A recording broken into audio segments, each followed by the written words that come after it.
أشهد أن لا إله إلا الله وحده لا شريك له وأشهد أن محمدا عبده ورسوله أما بعد فأعوذ بالله من الشيطان الرجيم بسم الله الرحمن الرحيم الحمد لله رب العالمين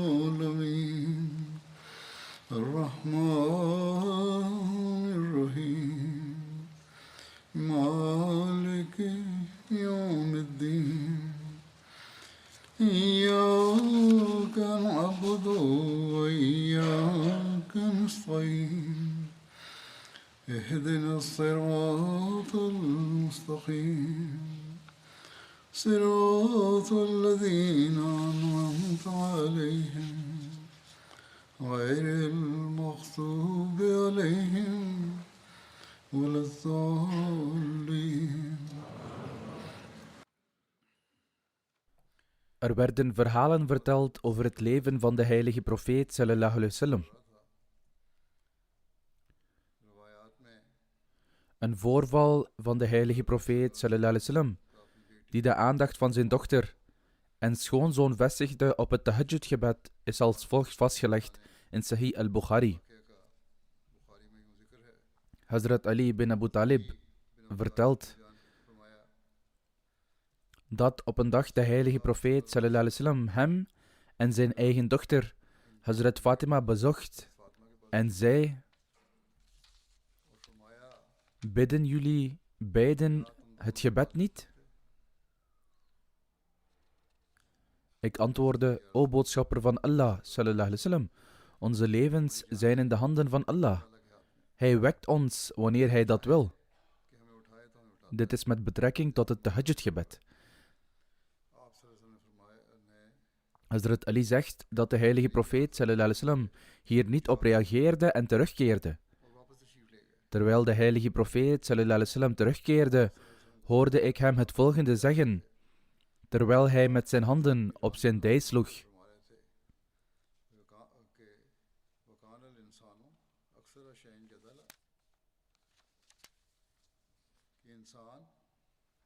Maar van alle dingen is de mens het meest twistziek. Hazrat Muslih Maud radiyallahu ta'ala anhu heeft de details van dit incident op de volgende manier vastgelegd. Op een avond bezocht de heilige profeet sallallahu alaihi wasallam zijn schoonzoon Hazrat Ali en zijn dochter Hazrat Fatima en zei: bidden jullie het tahajjud-gebed? Dat is het gebed dat midden in de nacht wordt verricht.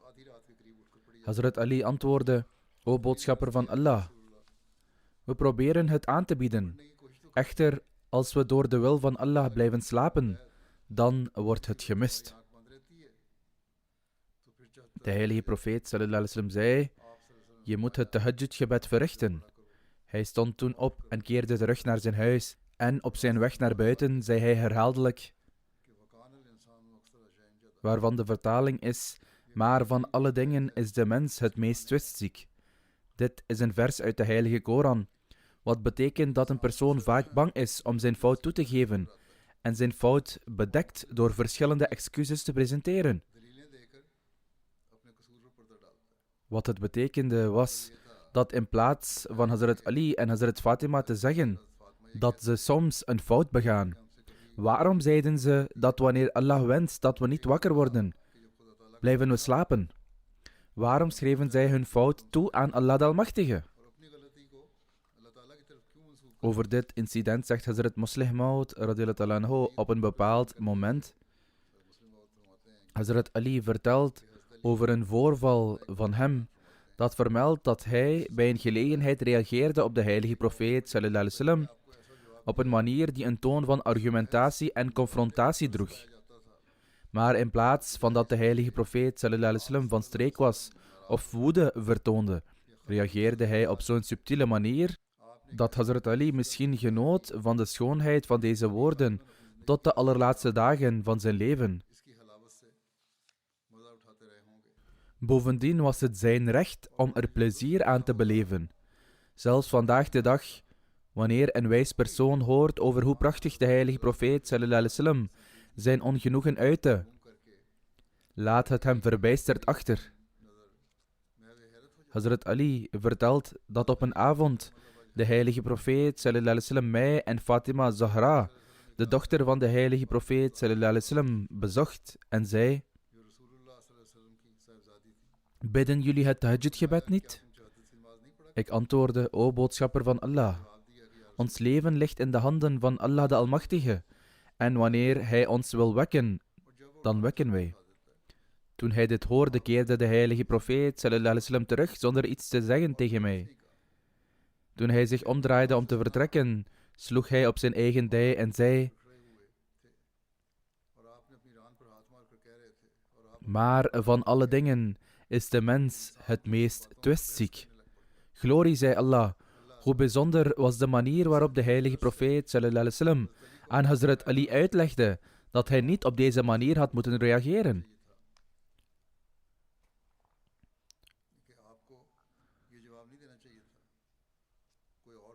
Als het iemand anders was, dan zouden ze eerst zijn gaan argumenteren dat: kijk naar mijn positie en status en kijk naar jouw antwoord. Heb je enig recht om mijn woorden op zo'n manier af te wijzen? Als dit niet het geval was, dan zouden zij begonnen zijn met argumenteren, zeggende: jouw bewering is volledig onjuist, dat een mens gedwongen is, en dat al hun handelingen onder Allahs controle zijn, dat Hij jou dwingt om te handelen zoals Hij wil. Als Hij wil, stelt Hij jou in staat om te bidden, of Hij doet het niet. Hij had kunnen zeggen dat de kwestie van dwang volledig tegen de heilige Koran is. De heilige profeet sallallahu alaihi wasallam had dit allemaal kunnen zeggen, maar hij paste deze twee methoden niet toe. Nog werd hij boos op hem, nog argumenteerde hij met Hazrat Ali om hem bewust te maken van zijn fout. In plaats daarvan bewoog hij zich naar één kant en uitte zijn verbaasdheid over zijn antwoord, zeggende: mensen zijn heel eigenaardig. Ze nemen een bepaald punt dat hen ten goede komt en beginnen dan te argumenteren over de zaak. In werkelijkheid bevat deze eenvoudige uitspraak van de heilige profeet sallallahu alaihi wasallam zulke voordelen dat zelfs 100 debatten van een andere persoon niet te vergelijken zijn. We kunnen veel leren van deze hadith.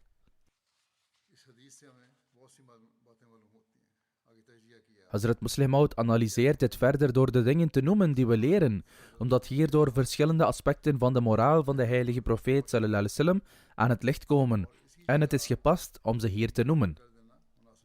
Ten eerste zien we hoeveel de heilige profeet sallallahu alaihi wasallam gaf om het geestelijk welzijn van degenen die dicht bij hem stonden, in die zin dat hij 's nachts rondliep om hen raad te geven.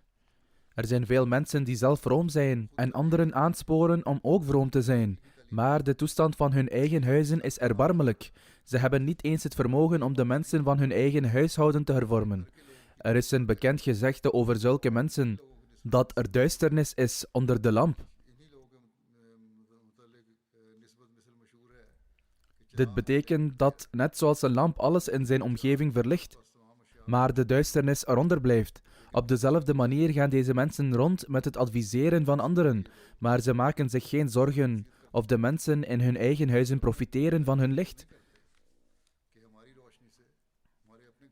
Maar de heilige profeet sallallahu alaihi wasallam was zich ervan bewust dat zijn verwanten verlicht moesten worden door het licht dat hij over de hele wereld wilde verspreiden.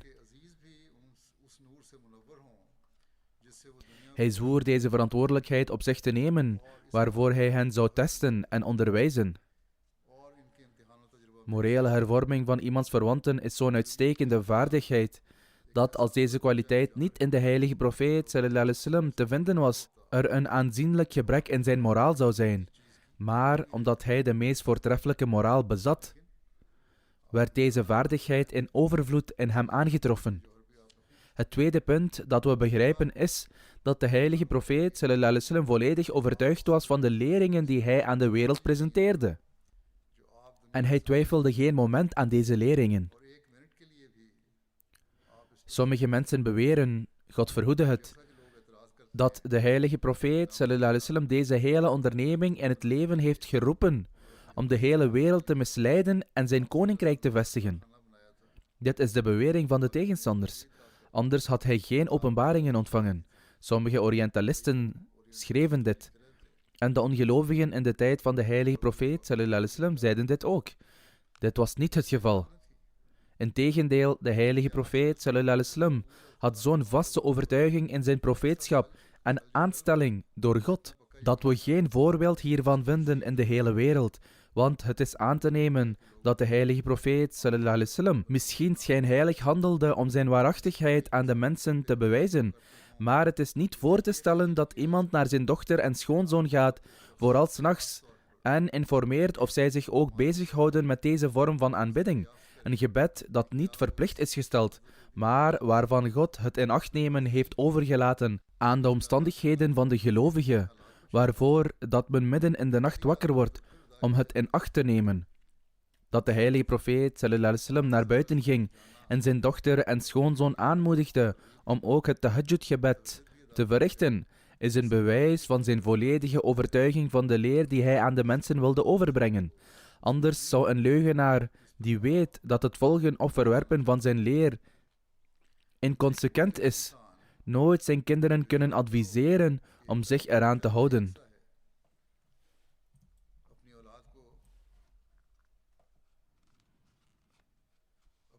En dat ook nog eens op zo'n verborgen tijdstip. Het resultaat zou in beide gevallen hetzelfde zijn. Dit kan alleen gebeuren als iemands hart ervan overtuigd is dat uitmuntendheid niet bereikt kan worden zonder de leer te volgen. De derde kwestie is de reden waarom dit incident is gepresenteerd. Namelijk dat de heilige profeet sallallahu alaihi wasallam alles met ongelooflijk geduld uitlegde. In plaats van ruzie te maken, wees hij anderen op hun fouten met liefde en tederheid. Bij deze specifieke gelegenheid probeerde Hazrat Ali de vraag van de heilige profeet sallallahu alaihi wasallam af te wenden door te zeggen dat nadat een persoon in slaap is gevallen, hij geen controle heeft over wanneer hij wakker zal worden. Een persoon die slaapt heeft geen controle over zichzelf. Terwijl een persoon slaapt, is hij zich niet bewust van de tijd voor het voltooien van een taak. Als Allah de Almachtige ervoor zorgt dat hij wakker wordt, dan verricht hij het gebed. Anders kon het in die tijd niet, want er waren geen wekkers. Het was geen verrassing dat de heilige profeet sallallahu alaihi wasallam verrast was toen hij dit antwoord hoorde. Het geloof in zijn hart zou hem nooit toestaan om zo onachtzaam te worden en achteloos de tijd te missen om het tahajjud-gebed te verrichten. Het was om deze reden dat de heilige profeet sallallahu alaihi wasallam zich afwendde en simpelweg zei: de mens is ongehoorzaam en twistziek. Met andere woorden, hij zei dat Hazrat Ali ernaar moest streven geen tijd te verspillen, noch moest hij verwerpen wat tegen hem gezegd werd. Dus Hazrat Ali, moge Allah hem genadig zijn, zei: daarna was ik nooit nalatig wat betreft het aanbieden van het tahajjud-gebed. We zouden dit voorval moeten onthouden om onze aandacht te vestigen op het aanbieden van het tahajjud-gebed.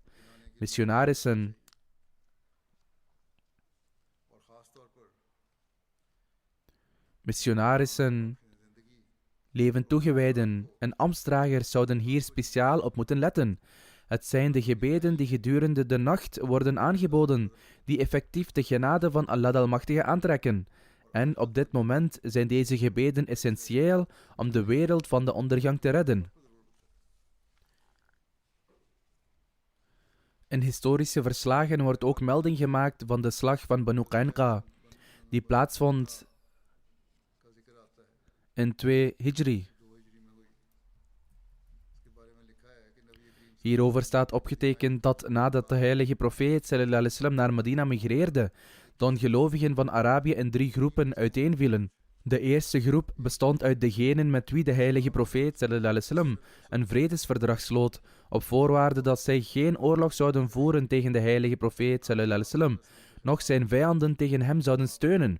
Alle 3 de Joodse stammen, namelijk de Banu Qurayza, Banu Nadir en Banu Qaynuqa, sloten dit vredesverdrag. De tweede groep bestond uit degenen die de heilige profeet sallallahu alaihi wasallam tegenwerkten en oorlog tegen hem voerden. Deze groep was de Quraysh. De derde groep bestond uit degenen die zich van de heilige profeet sallallahu alaihi wasallam distancieerden en zijn uitkomst afwachten. zoals andere Arabische stammen. Dergelijke stammen verschilden ook in mening. Sommigen wensten in hun hart dat de moslims zouden overwinnen, zoals de Banu Khuza'a.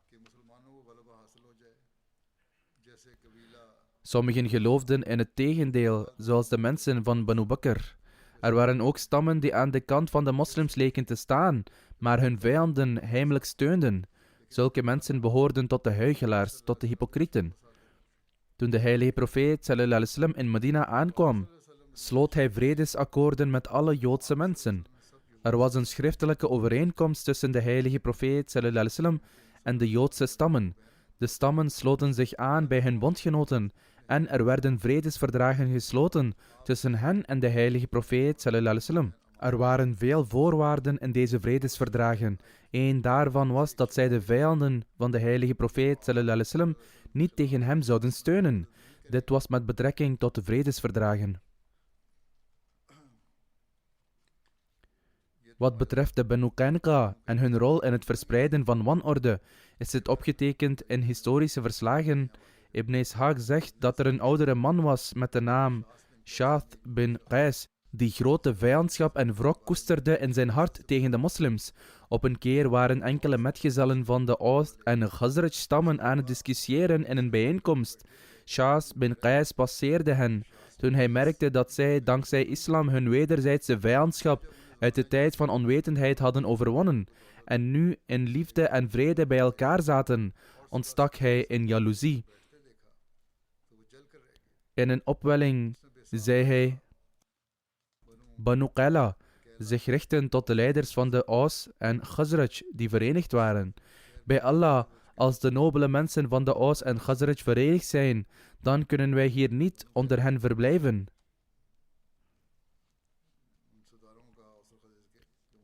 Bij Allah, als de nobele mensen van de Aus en Khazraj verenigd zijn, dan kunnen wij hier niet onder hen verblijven. Hij probeerde hen op te hitsen en woedend te maken. Hij werd vergezeld door een Joodse jongeling. Hij droeg de jongeling op om tussen hen te gaan zitten, de slag van Boath en andere gebeurtenissen uit het verleden ter sprake te brengen en enkele coupletten te reciteren die geschreven waren met betrekking tot die gebeurtenissen. De slag van Boath vond plaats in het tijdperk van onwetendheid tussen de Aus en Khazraj stammen, waarin Aus zegevierde over de Khazraj. In die tijd was het hoofd van de Aus-stam Hudayr bin Simak Ashali. Hij was de vader van Hazrat Usaid radhiyallahu anhu. Het opperhoofd van de Khazraj-stam was Amr bin Nauman Bayazi. Deze beide individuen werden gedood tijdens de strijd. Deze Joodse jongeling zat tussen de moslims en stelde deze discussie aan de orde om hen woedend te maken en op te hitsen. De sluimerende gevoelens van de Aus en de Khazraj werden weer opgewonden en zij werden woedend. Ze begonnen onderling ruzie te maken en uitten hun superioriteit over elkaar. De zaak escaleerde zo ver dat van elke stam één persoon op de grond knielde en tegenover elkaar kwam te staan om te redetwisten en te argumenteren. Het argument groeide. Aus bin Qazi vertegenwoordigde de Aus-stam, terwijl Jabbar bin Sakhr de Khazraj-stam vertegenwoordigde. Tijdens de ruzie zei een van hen dat als de ander dat wilde, ze deze oorlog opnieuw konden beginnen. Beide partijen waren woedend en zeiden dat ze klaar waren om te vechten. Aan de ene kant hadden ze de islam omarmd, maar aan de andere kant bleef er een zweem van onwetendheid. Bovendien beloofden ze tegen elkaar te vechten bij Harrah. Medina ligt tussen twee Harras. Eén Harrah verwijst naar een zwart, rotsachtig landschap. Ten oosten van Medina ligt Harrah Aqim, dat ook bekend staat als Harrah Banu Qurayza. De andere Harrah, gelegen 3 mijl ten westen van Medina, is Harrah al-Wabrah. Richting het oosten staat de Harrah bekend als Harrah Aqim, die ook bekend staat als Harrah Banu Qurayza.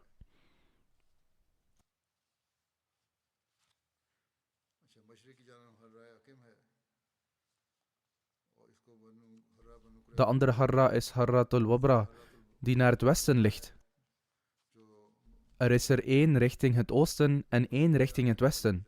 Alle 3 de gebieden zijn gescheiden door een afstand van 3 mijl. Ondertussen klonken er leuzen van "naar jullie wapens". Hierna raakte de sfeer extreem verhit en begonnen beide partijen zich heftig voor te bereiden op oorlog.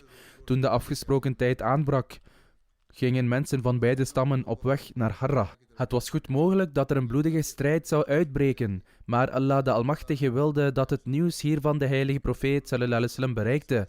Toen hij hiervan hoorde, verzamelde de heilige profeet sallallahu alaihi wasallam onmiddellijk een aantal van de Muhajir-metgezellen en ging naar de mensen van Aus en Khazraj. Terwijl hij hen met grote wijsheid toesprak, zei de heilige profeet sallallahu alaihi wasallam: Allah, Allah, jullie zijn teruggekeerd naar de wegen van onwetendheid, ondanks het feit dat ik onder jullie ben, en zelfs nadat Allah jullie naar de islam heeft geleid. Jullie werd eer geschonken door middel van de islam. Jullie gewoonten uit de tijd van onwetendheid werden volledig uitgeroeid. Jullie werd redding geschonken van ongeloof en liefde voor elkaar werd in jullie harten ingeprent. Ondanks dit alles zijn jullie teruggekeerd naar jullie oude toestand. Deze woorden van de heilige profeet sallallahu alaihi wasallam hadden zo'n impact op hen dat ze veel berouw over hun daden voelden en begonnen te huilen. De mensen van Aus en Khazraj die bijeengekomen waren om tegen elkaar te vechten, omhelsden elkaar nu en volledig gehoorzaam keerden ze terug samen met de heilige profeet sallallahu alaihi wasallam. Dit zijn de details van dit incident die in Sirat ibn Hisham worden vermeld.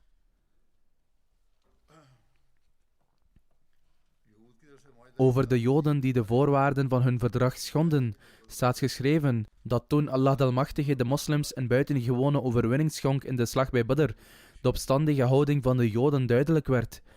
En ook de jaloezie die zij koesterden jegens de heilige profeet sallallahu alaihi wasallam en de moslims. Vanwege hun vijandschap en haat beëindigden zij hun verdrag en begonnen te zeggen: O Mohammed, denk je dat wij zoals jouw volk zijn?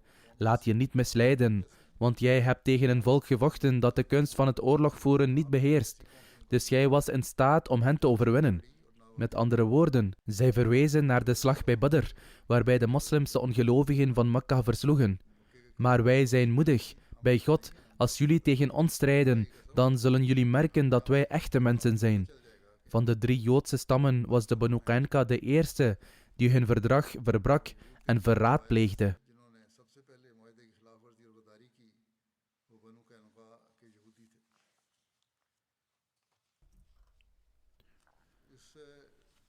In verband met hun ondeugend gedrag is er ook een incident waarbij zij een moslimvrouw lastig vielen.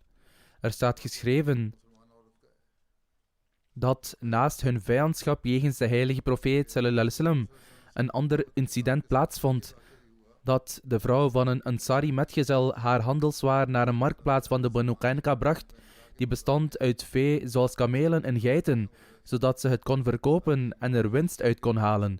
Ze verkocht haar goederen op de marktplaats van de Banu Qaynuqa en ging toen naar een Joodse juwelierszaak en zat daar naar juwelen te kijken, terwijl ze haar gezicht en lichaam bedekt had. Toen drongen enkele verdorven en losbandige Joodse mannen erop aan dat zij haar gezicht zou onthullen, maar zij weigerde. Hierop stond de eigenaar van de juwelierszaak op en bond discreet de hoek van haar bovenkleding met iets achter haar vast.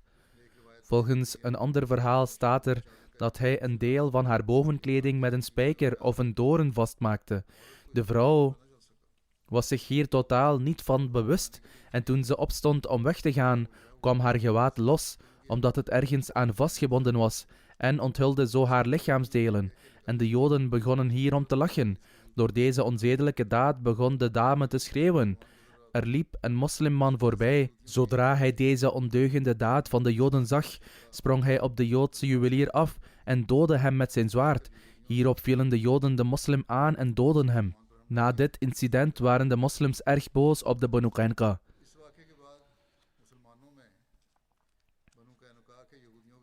De heilige profeet sallallahu alaihi wasallam verklaarde dat er geen overeenkomst was tussen de moslims en deze stam voor een dergelijke daad.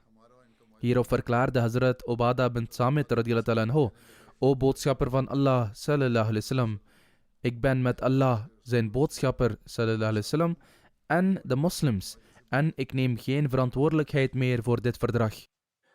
De heilige profeet sallallahu alaihi wasallam probeerde de Banu Qaynuqa raad te geven, maar in plaats van te proberen de zaak te begrijpen, begonnen ze openlijk te dreigen. De details hiervoor zijn als volgt. De heilige profeet sallallahu alaihi wasallam verzamelde de Banu Qaynuqa en zei: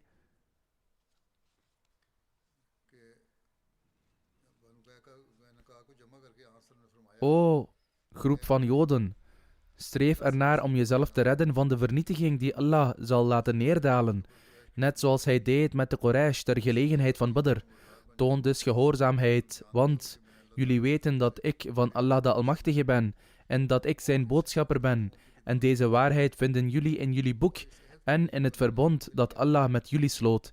Hierop antwoordden zij: O Mohammed, sallallahu alaihi wasallam, jij denkt misschien dat wij zoals jouw volk zijn. Wees niet misleid, want jij hebt tegen een volk gevochten dat de kunst van het oorlog voeren niet machtig was. Dus jij was in staat om hen gemakkelijk te overwinnen. Maar bij God, als jullie tegen ons zouden vechten, dan zouden jullie ontdekken wat echte dapperheid is. In een andere overlevering wordt vermeld dat toen de heilige profeet sallallahu alaihi wasallam hoorde van de schending van het verdrag door de Joden ter gelegenheid van Badr, de heilige profeet sallallahu alaihi wasallam de Banu Qaynuqa op de marktplaats verzamelde en hen waarschuwde. En er wordt gezegd dat hun reactie een reactie was op deze waarschuwing. De Joden van Banu Qaynuqa vertrokken daar vandaan en gingen hun fort binnen. Nadat dit alles was gebeurd, vertrokken zij en gingen hun fort binnen. De heilige profeet sallallahu alaihi wasallam ging naar hen toe en benoemde Hazrat Abu Lubaba tot zijn plaatsvervanger in Medina. De vlag van de heilige profeet sallallahu alaihi wasallam was wit en werd overhandigd aan zijn oom, Hazrat Hamza. Vervolgens werden de Banu Qaynuqa belegerd.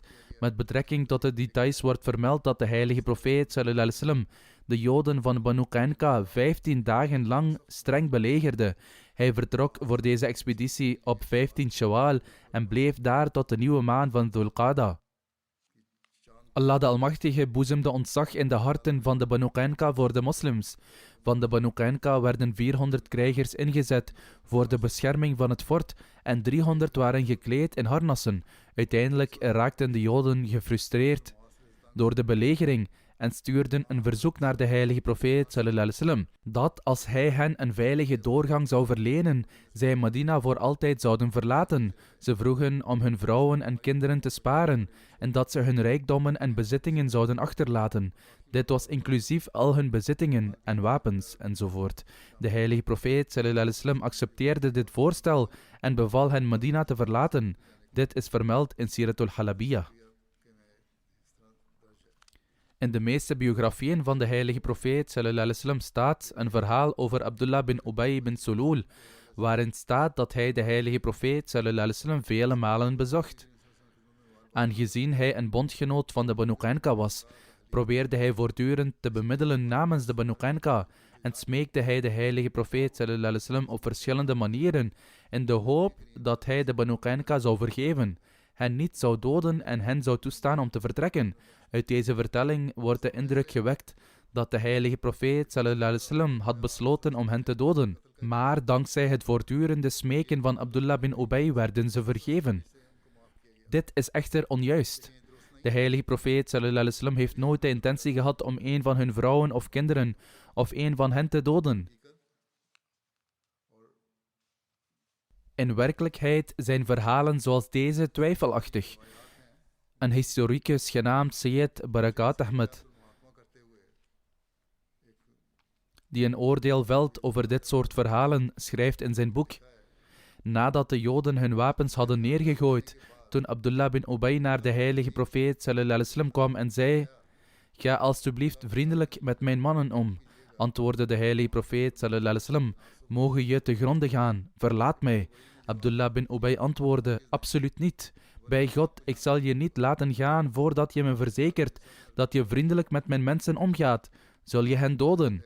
Ik zweer bij God dat ik er zeker van ben dat de omstandigheden zullen veranderen. De heilige profeet sallallahu alaihi wasallam zei: heel goed, waarom neem je ze niet met je mee? Ibn Ishaq, Waqidi en Ibn Sa'd hebben allen dit voorval opgetekend. Het lezen van deze 3 vertellingen geeft de indruk dat Abdullah bin Ubay enige invloed had op de heilige profeet sallallahu alaihi wasallam. Echter, de woorden die Abdullah bin Ubay uitsprak in zijn smeken lijken dubbelzinnig. Uit het verhaal van Ibn Ishaq blijkt absoluut niet dat de woorden van de heilige profeet sallallahu alaihi wasallam de intentie hadden om de Banu Qaynuqa te doden. Het is niet bewezen door één historicus, maar dit wordt het meest expliciet aangegeven door Waqidi en Ibn Sa'd heeft dezelfde vertelling vermeld. Echter, in dit verband moeten we in gedachten houden dat ook al was de heilige profeet sallallahu alaihi wasallam een politiek leider, hij nooit hardhandig met zijn vijanden omging. Hij had een hekel aan geweld en als hij ooit een voet op het slagveld zette, dan was dat alleen omdat hij daartoe gedwongen werd. Zelfs op het slagveld vermeed hij onnodig bloedvergieten.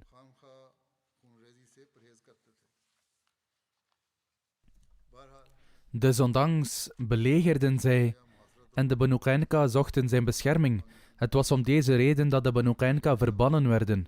De details hiervan zijn dat in overeenstemming met hun smeken deze Joodse stam werd verbannen.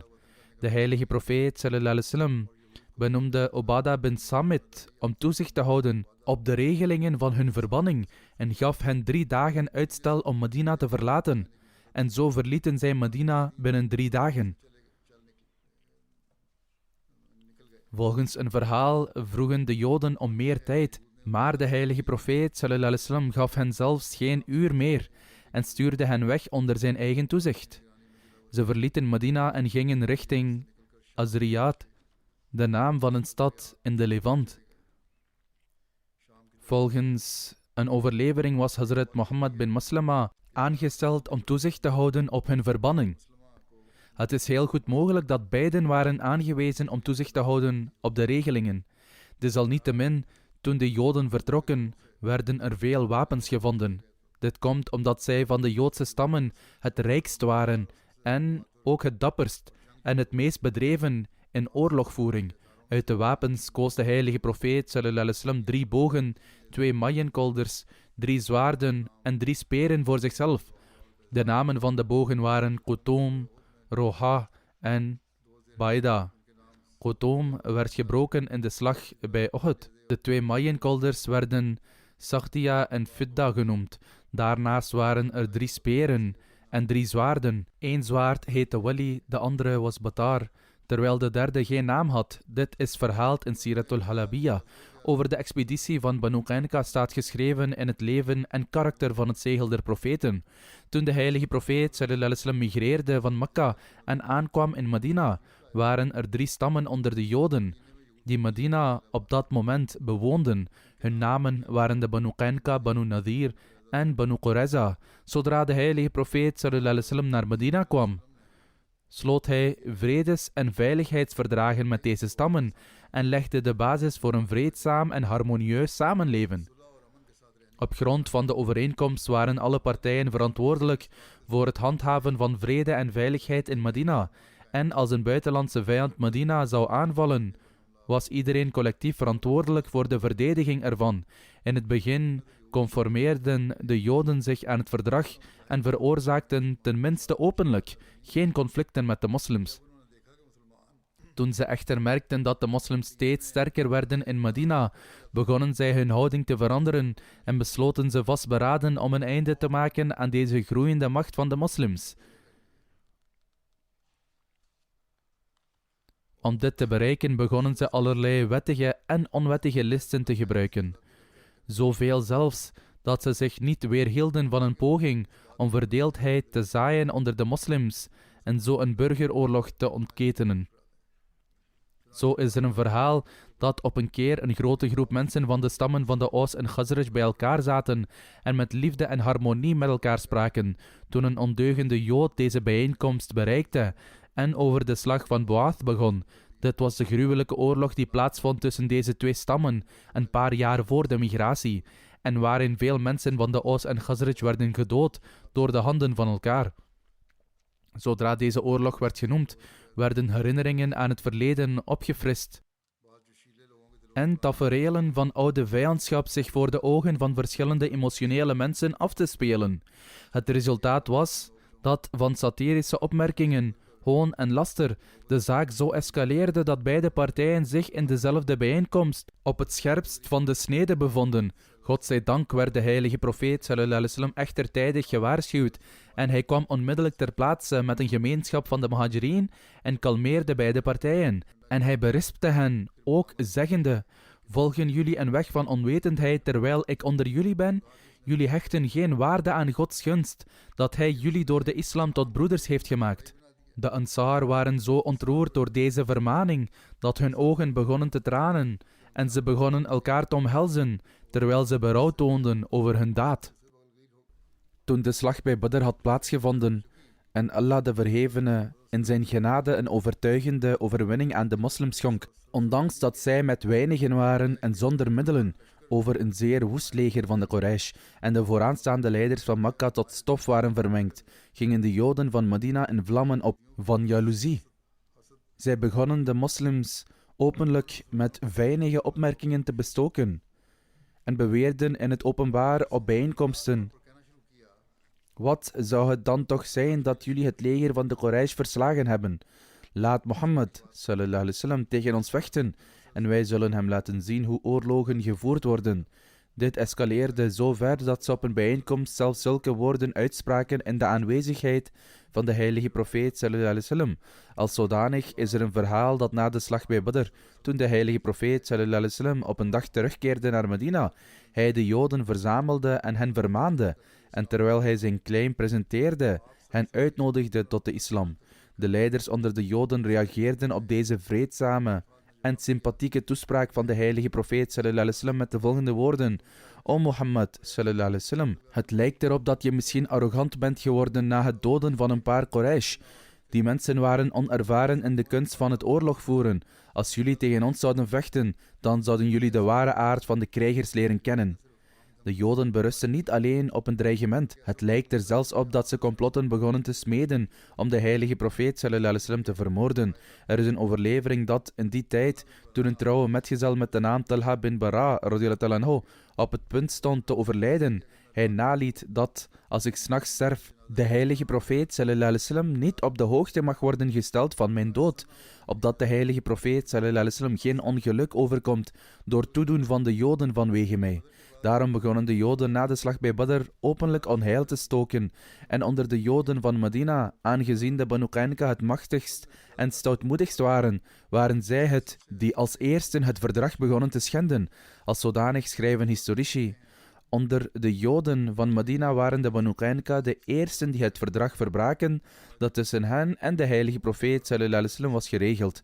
Na Badr begonnen zij hevig te rebelleren en uiten openlijk hun wrok en kwaadaardigheid en verbraken hun verdrag en overeenkomst.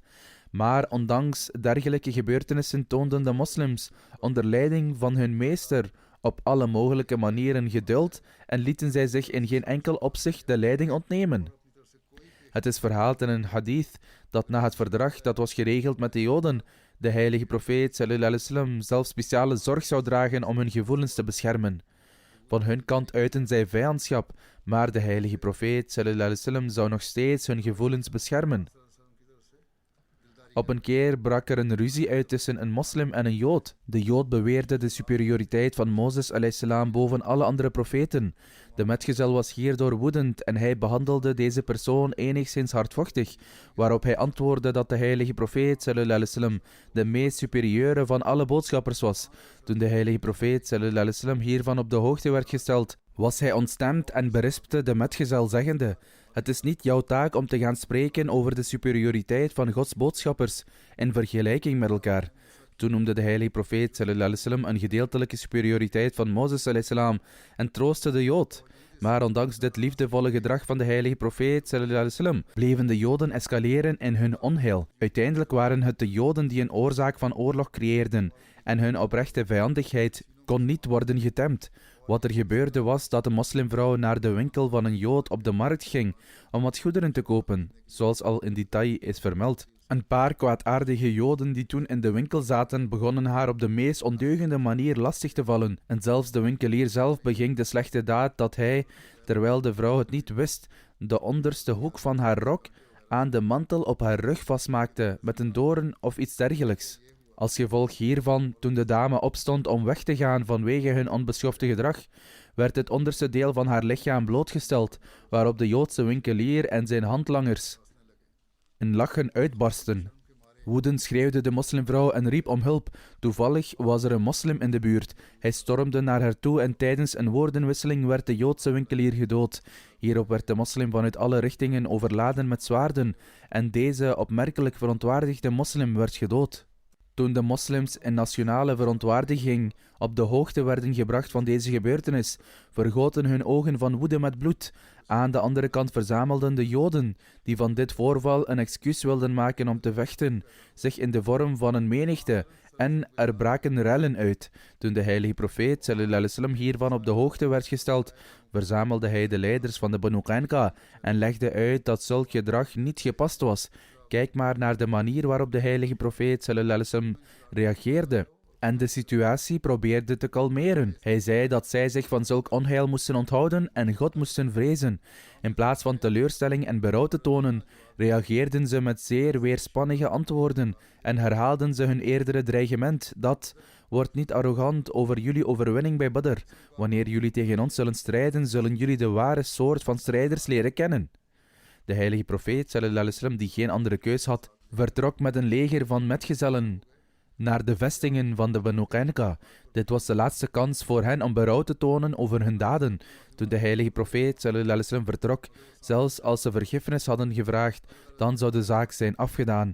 Maar in plaats daarvan stonden ze klaar voor oorlog. Daarom werd de oorlog verklaard en de krachten van de islam en het jodendom kwamen naar voren om elkaar te bestrijden. Volgens de gewoonte van die tijd was een oorlogsmethode dat de ene partij zich in haar vestingen opsloot en wachtte. De tegenpartij belegerde de vesting en wanneer de gelegenheid zich voordeed, werden er af en toe aanvallen op elkaar uitgevoerd. Dit zou doorgaan totdat het omringende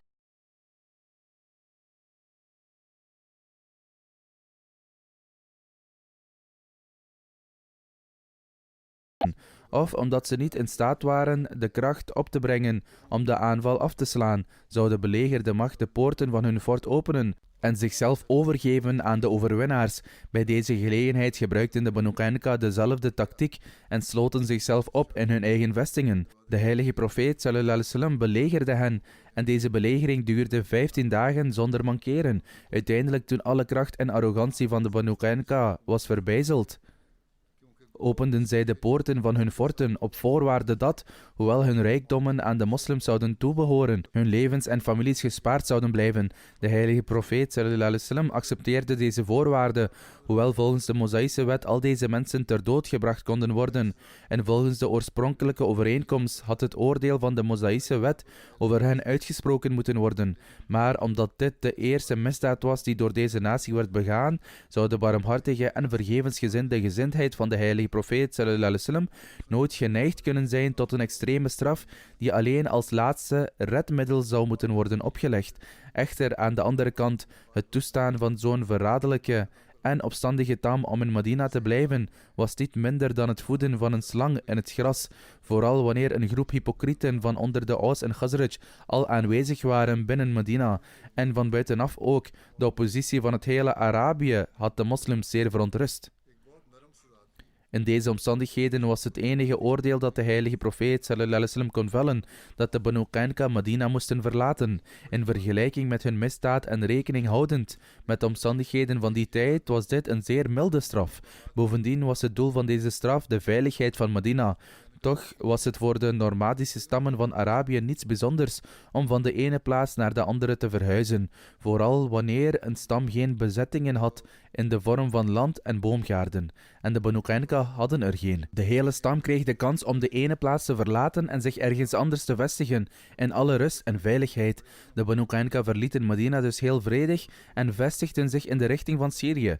De heilige profeet sallallahu alaihi wasallam gaf de taak om toezicht te houden op de noodzakelijke regelingen enzovoort in verband met hun vertrek aan een metgezel genaamd Ubadah bin Sabit radiyallahu anhu, die tot hun bondgenoten behoorde.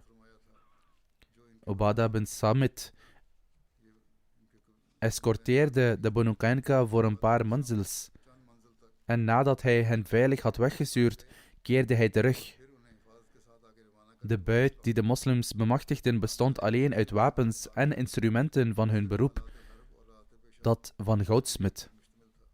Het is overgeleverd in verschillende verhalen met betrekking tot de Banu Qainqa, dat toen zij de poorten van hun vestingen openden en zichzelf overgaven aan de heilige profeet sallallahu alaihi wasallam, vanwege hun verraad, rebellie en onheil, het de intentie van de heilige profeet sallallahu alaihi wasallam was om hun strijders te executeren, maar op voorspraak van Abdullah bin Ubay bin Sulul, hoofd van de hypocrieten, zag de heilige profeet sallallahu alaihi wasallam af van deze intentie. Onderzoeksgeleerden hebben deze vertelling echter niet als authentiek geaccepteerd.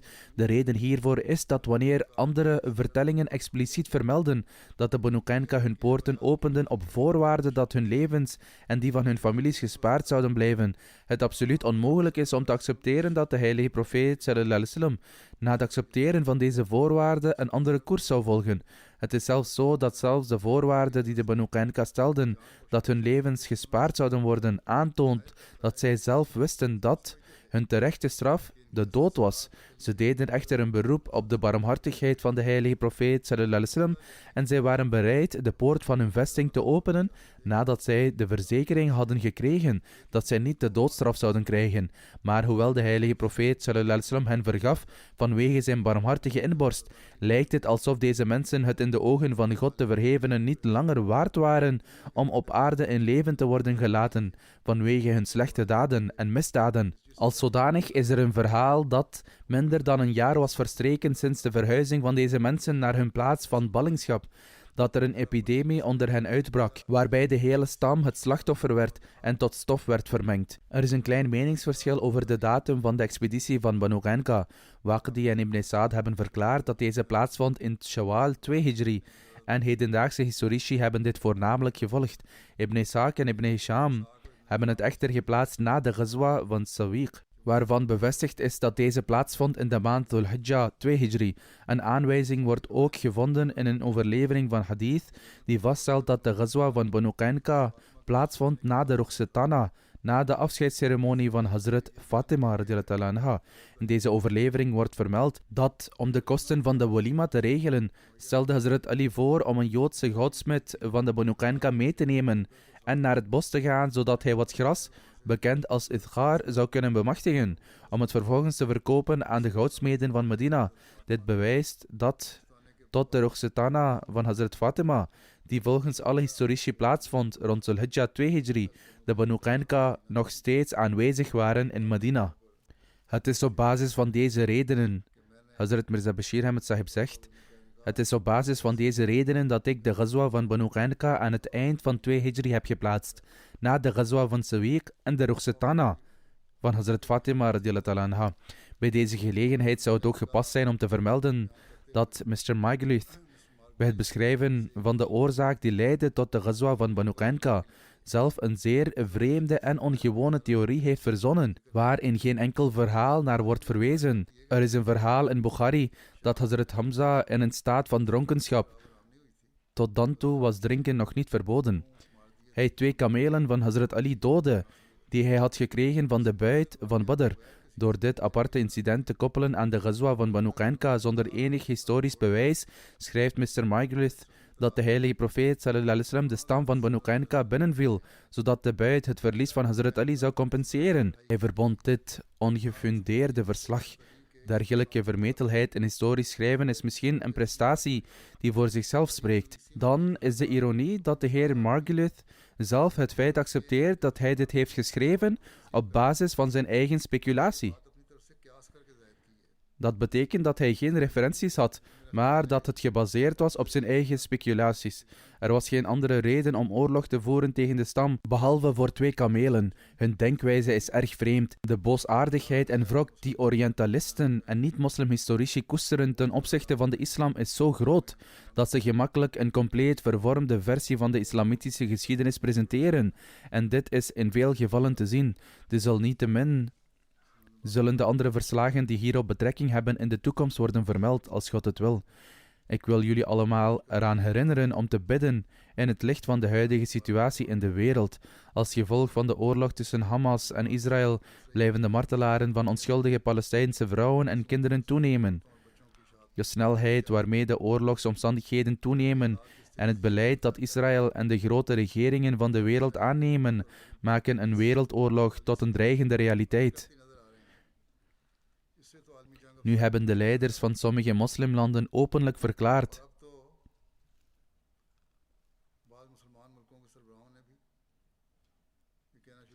evenals Rusland, China en zelfs westerse commentatoren zeggen dat de reikwijdte van deze oorlog toeneemt. Als er niet onmiddellijk een verstandig beleid wordt aangenomen, zal de wereld worden vernietigd. Alles verschijnt op het nieuws en jullie zijn allemaal op de hoogte van de situatie. Daarom moeten Ahmadis zich vooral concentreren op het bidden. Ze moeten niet verslappen.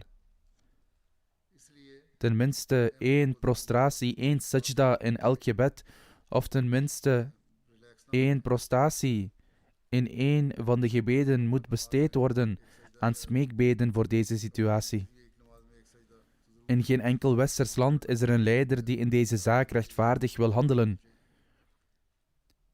en die ook niet de moed heeft om iets te zeggen.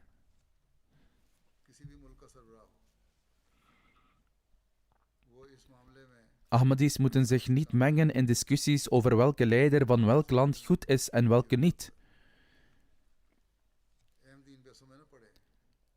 Dat we dit en dat niet moeten zeggen, of dat moslims zich niet tegen hen moeten uitspreken.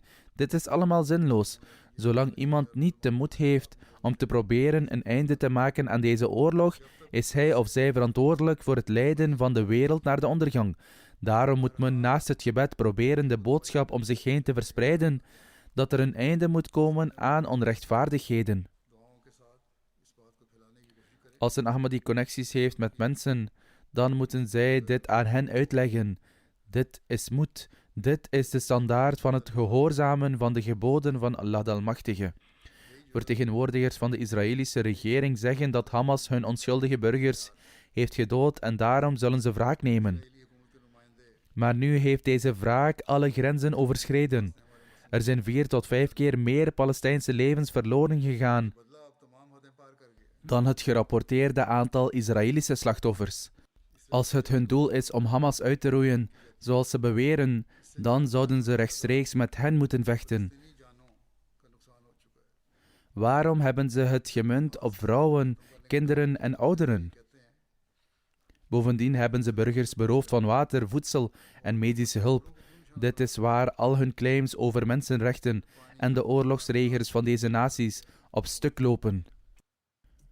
Er zijn mensen die hier de aandacht op vestigen.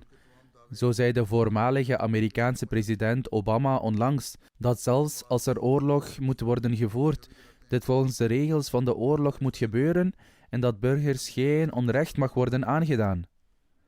Ook de secretaris-generaal van de Verenigde Naties sprak zich hierover uit, waarop de Israëlische regering haar ongenoegen uitte. De voorvechters van vrede in de rest van de wereld, degenen die zichzelf als de grootste voorvechters van vrede beschouwen, hebben niets gezegd ter ondersteuning van de verklaring van de secretaris-generaal. In plaats daarvan uiten ze hun ongenoegen.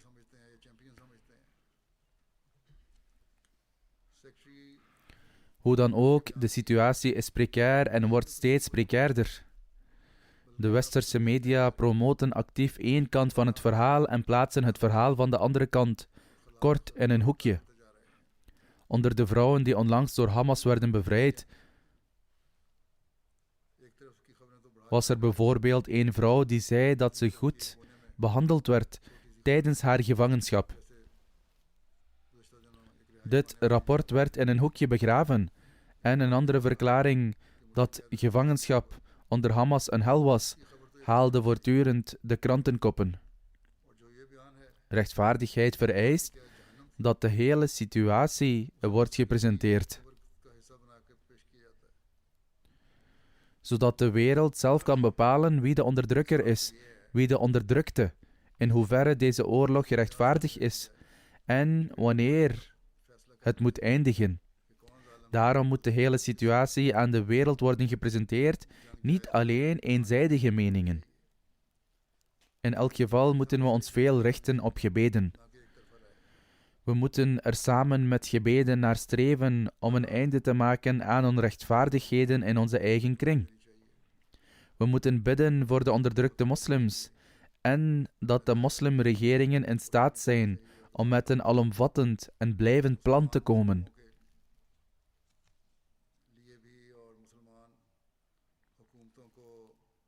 Er zou een duidelijke pijn in onze harten moeten zijn voor moslims om van ontberingen verlost te worden. We hebben de beloofde Messias ﷺ aanvaard, die, ondanks het feit dat we moeilijkheden doorstaan, die door moslims worden toegebracht, zijn gevoelens voor hen in de volgende woorden uitdrukte.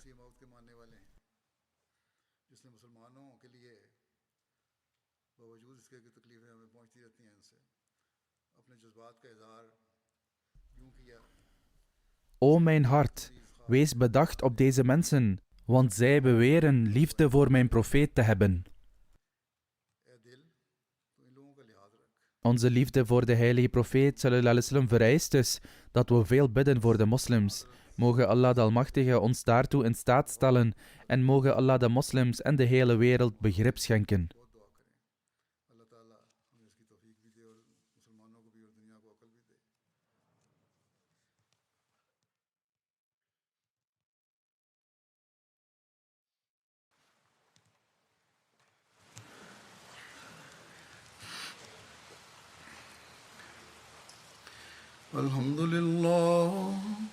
الحمد لله نحمده